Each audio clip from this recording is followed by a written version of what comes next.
Planning any kind of project, especially one with a lot of complicated and involved steps, can be really intimidating. I mean, where do you start? And, more importantly, how do you finish? On this episode of Learning and Leisure, I'm going to take you through a step-by-step strategy that I used to be able to read over 150 books in 8 months. Let's get started.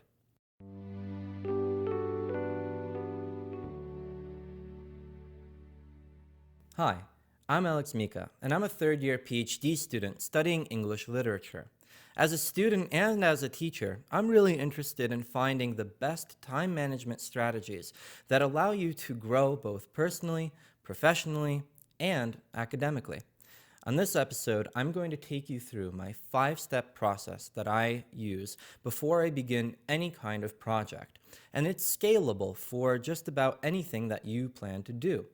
It is useful for when I was taking my comprehensive exams in my second year of the program, in which I had to read a lot of information, retain it, and then be tested on it.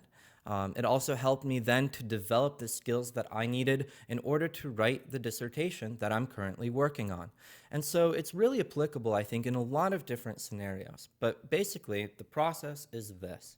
Number one, you're going to ask yourself 3 questions that are going to help you to establish a really strong foundation and understanding of why you are embarking on this journey.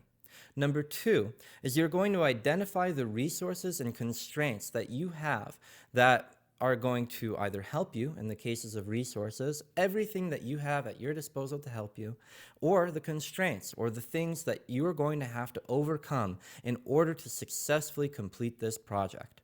Number 3 is you're going to break the project down into manageable parts. First, thinking from the big final thing down into phases, which you're then going to break down into smaller chunks, and then you're going to really consider how much you can handle in a day or in a week or however much time you have to complete this.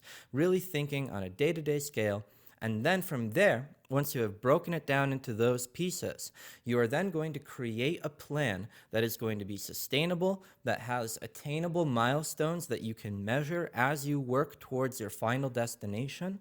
And finally, you're going to set a bunch of buffer zones that are going to protect you and shield you for situations where times might get a little bit tough, or maybe you encounter some unexpected hurdles. These buffer zones are going to protect you and ensure that you are staying on track to reaching not only those piece-by-piece milestones, but also reaching that final deadline and keeping yourself accountable as you go along.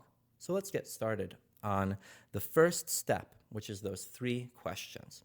The 3 big questions that you're going to ask yourself are, number 1, what do I expect to get out of this experience?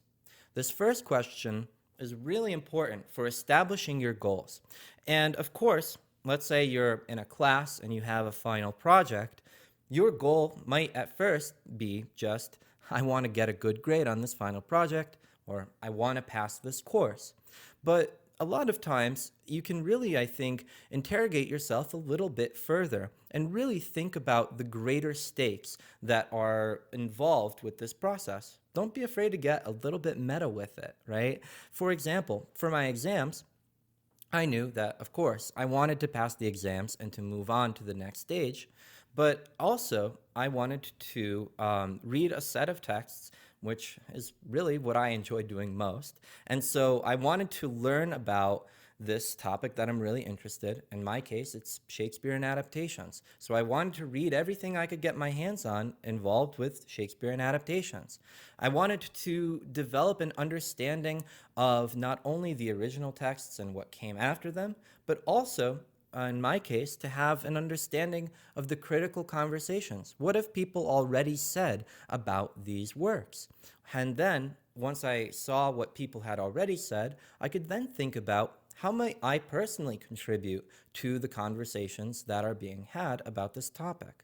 Additionally, you might have more professional goals. For example, if you're in a class that's involved with your major, maybe you want to get that professor to be your advisor or to later write you a letter of recommendation. So you really want to nail this project out of the park so that you can come back to them later and say, hey, I did this project for you, and I got this grade on it.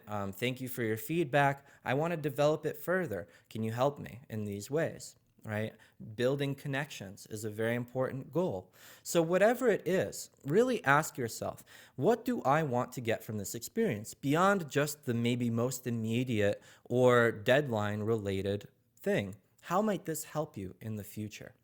So, that's the first question. The second question is, when do I want to finish or reach certain milestones? This one is really important not only for this stage, so they have an understanding of what's going to be involved, but it's also going to help you later down the line when you're actually creating your plan in step 4. But for now, this question is really important for getting a general sense of some of the parts that might be involved, just marking your calendar in terms of if there are deadlines, when do they have to be met? Or if you're setting your own deadlines, this can be a good place to start thinking about realistic expectations for yourself. The third question is, why am I doing this now? Why now? Of course, this question might already be answered for you if, again, you're in a situation where you have external deadlines by a boss or by a professor or an advisor, whatever it might be. There might be external deadlines that are kind of saying, well, I kind of got to do this now because this is going to be due by this day. But if you're working on something that's a little bit more long-term or abstract, or that you're setting the terms, this might be a good time to really think about, is this when I really should be starting this project? Maybe there are things that you need to do first before you begin this. This is a good place to say, by asking why now, you can really kind of ensure that you have everything at your disposal and that you truly are ready to commit yourself to whatever is necessary to be successful in this endeavor, right? Are you truly ready to begin this project or start this task or to develop this new habit? So by asking yourselves these 3 questions, what do I want from this experience? When do I want to reach certain milestones or the final goal? And why am I doing this now? Are going to prepare you for really setting in very clear terms, before you even have done that first step, what are you doing here, right? What are you doing? Why are you doing it? And what's going to come out of this experience, not only for the most immediate parts of it, but also later down the line.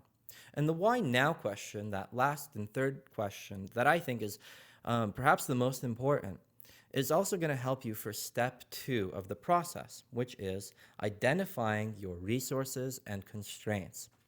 Your resources are the things that are going to help you to complete this project.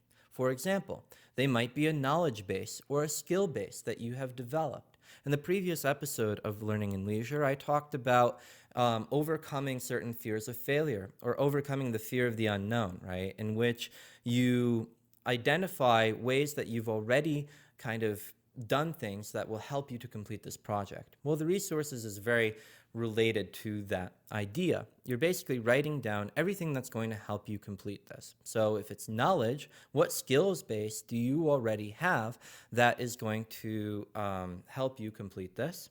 What materials are at your disposal? Do you have these books or these articles or these how-to guides that you can go through and walk through the steps? Do you have an advisor or someone who has gone through this process before who can help you through it? Do you have the necessary software or programs or tools that you will need to complete this project? And finally, what support systems do you have? Again, are there institutional things that could help you? Perhaps a scholarship or a grant that you have won that'll help you with funding. Or maybe there's a center on your campus that will help you to work through this process, like a writing center or a quantitative center that's more sort of STEM-based. Will they help you through the steps? Are there professors or mentor figures in your life that you can talk to that can help you through this? Then, once you've identified the resources that are going to help you, it's also important to take note of any constraints or challenges that you're then going to have to overcome or keep in mind as you're going through this so that you don't end up being blindsided. Number one, do you have any knowledge gaps? So you've identified the skills that you have, but it's also really important to be realistic with yourself and to constantly think about, what do I still need to work on? So what sorts of skills do you have to maybe invest a little bit more time into as you go through this? In my case, I knew that while I could maybe read a play very quickly, some more theoretical texts would take me a little bit longer, right? That's a certain constraint. I can maybe read 100 pages of drama or 100 pages of fiction in a day, but maybe I can only read about 50 or 60 pages of theory before I get tired. That's a constraint that I know about myself. Then, what external factors are going to be placing pressure on you as you continue this journey?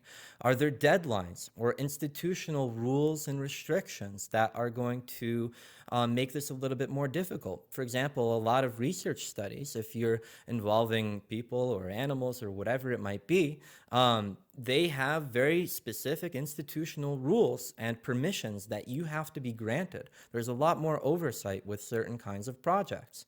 What kinds of budgets do you have? If this is something that is going to cost you money, is that a factor that you have to consider? That's another potential constraint. And finally, and I think of this as both a resource and a constraint, is time. Time is both your greatest friend and enemy in some cases, right?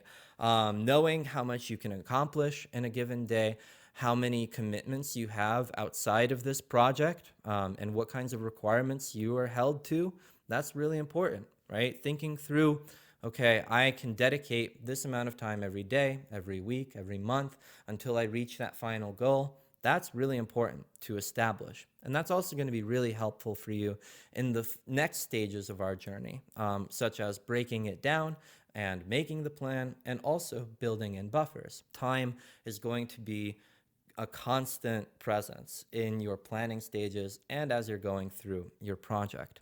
So, once you have identified the resources and constraints that are going to help you, and you've already developed those goals based on those 3 questions that you asked yourself, the next thing that you want to do is to make this project more manageable by breaking it down into smaller pieces. One of the most kind of life-changing phrases that I had ever encountered was a very simple question and answer. How do you eat an elephant? Piece by piece.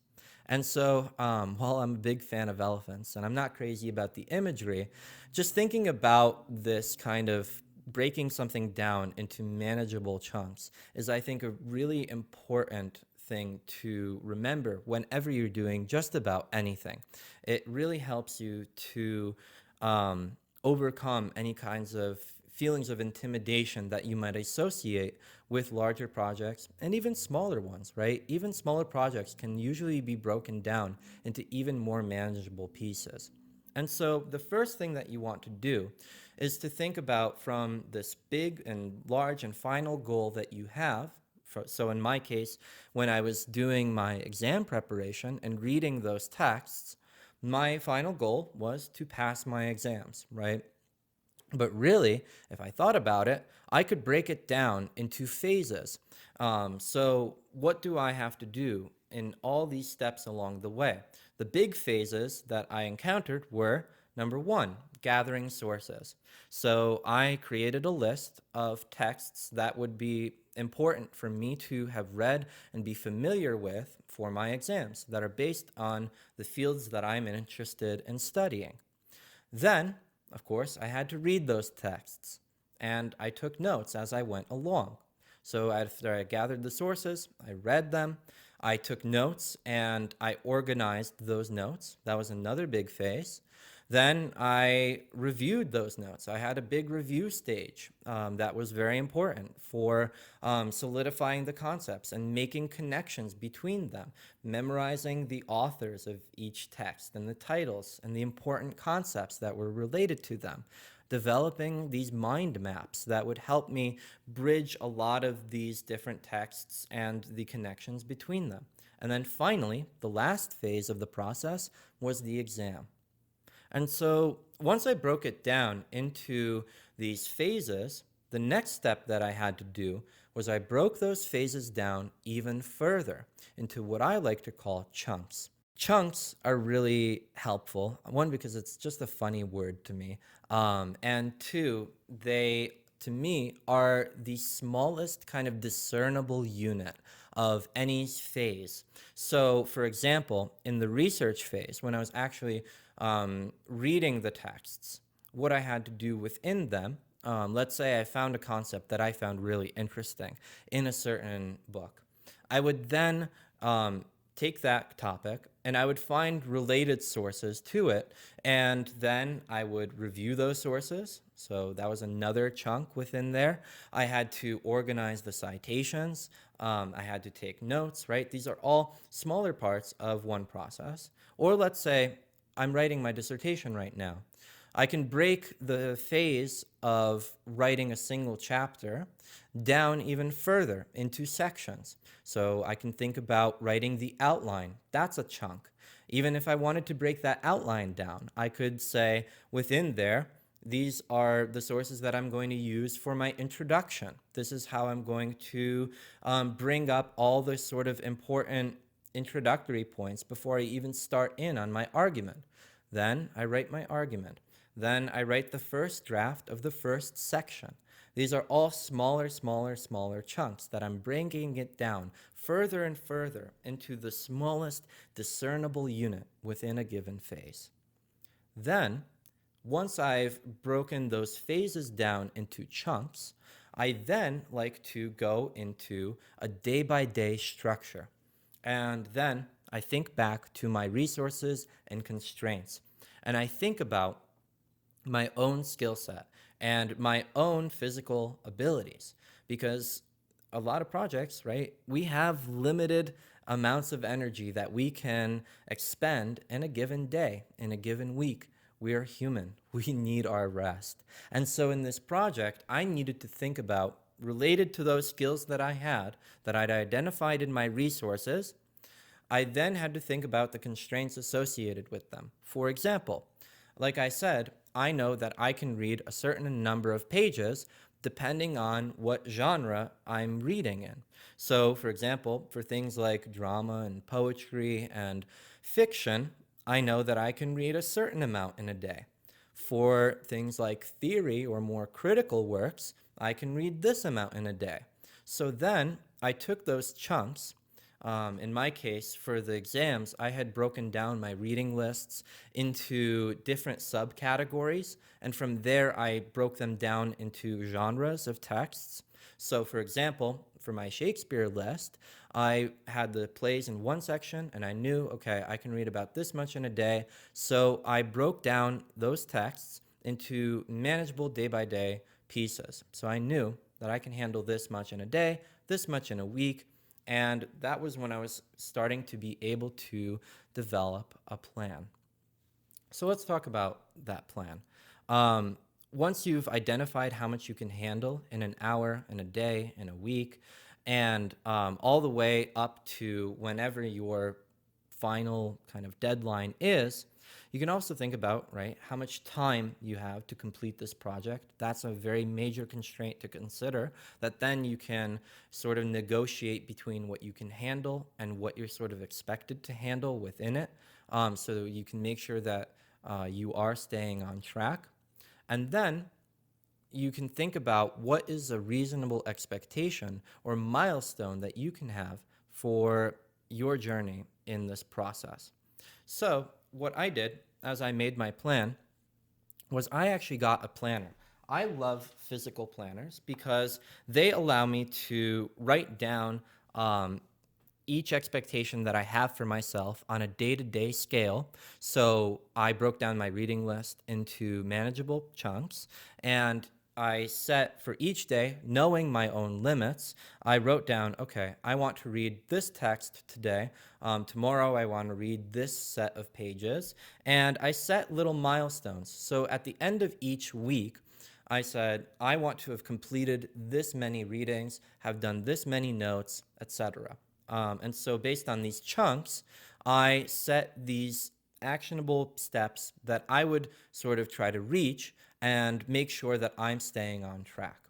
And so there's a lot of different ways in which you can stay accountable. For me, I like physical planners for a number of reasons. Number one, I keep it on my desk so it's always in view when I'm working. And also, I cannot stress this enough, one of the best feelings in the world is that just crossing out that thing that you've done.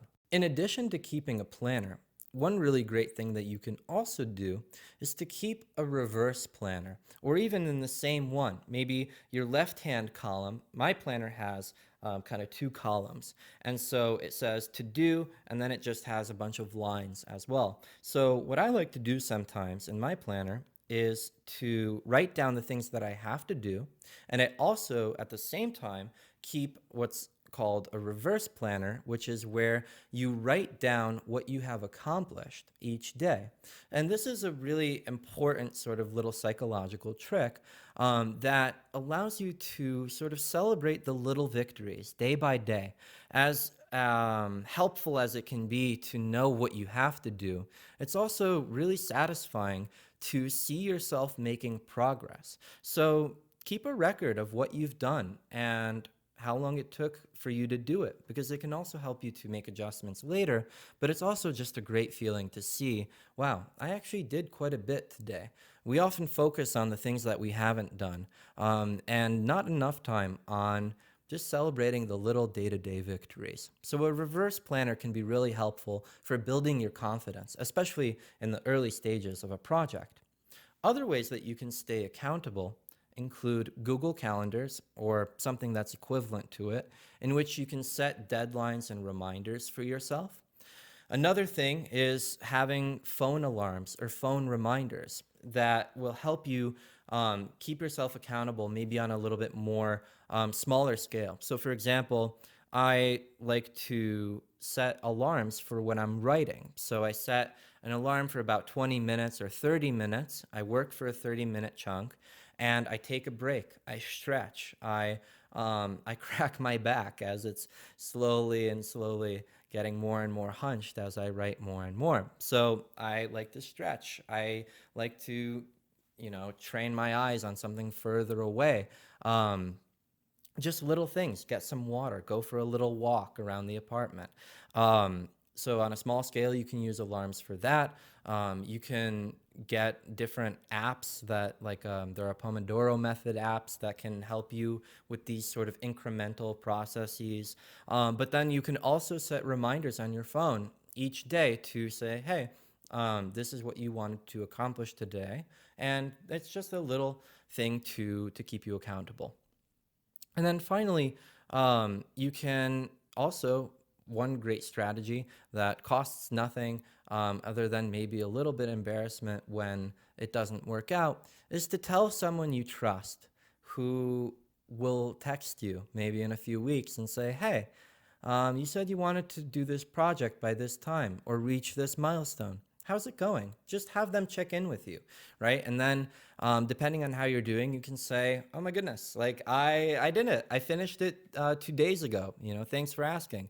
Or if it's not going so well, then maybe that friend has a little bit of a rant coming their way. And it's also really good to blow off some steam and say, oh, you know what?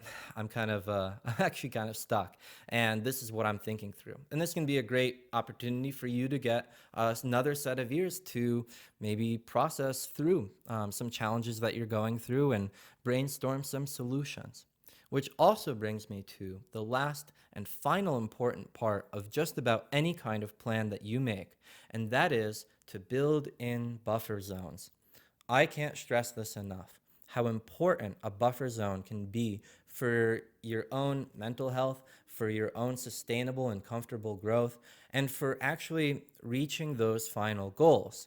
What I did when I was reading my texts for my exam, I established that Monday through Saturday, I was going to read or work on some aspect related to the exams every single day. And I set what I thought was a manageable amount. And then on Sunday, I always said, this is my built in day. I'm not assigning myself any readings on Sunday, but I know that my Sunday is always there for catch up. So, for example, sometimes I would read a book that would just go more slowly than I expected. Maybe it was more dense, or maybe, frankly, it was just a little more boring. Or maybe I reach a part in my writing process as I'm working on my dissertation or my note taking, and a certain concept might be taking me longer to kind of work through than I had anticipated.